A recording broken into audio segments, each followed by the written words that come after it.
So, what is a member managed LLC? Hello guys, in today's video I'm gonna answer your question easily and fast. So the answer is most multi-member LLCs choose the member managed LLC option.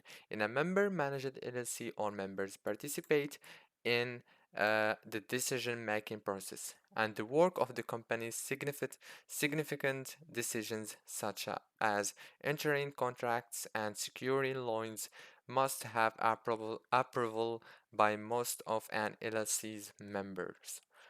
Most states consider an LLC to be member managed unless specified on the company's articles of organization.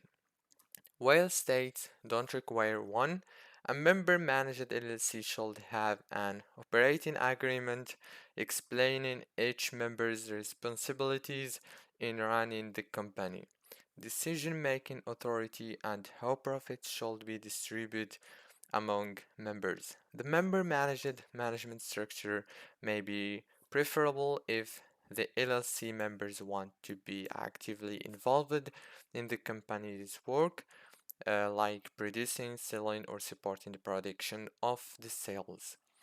So, and also the LLC has limited resources and does not want or can support a management level between the business and its owners. Some possible downsides of a member managed LLC include management of the business requires a lot of time, energy, and it may take away from the owner's ability to work on strategic decisions. Investors may not be interested in funding a member managed LLC than they would a manager managed LLC. That's it for today's video. Don't forget to like, subscribe.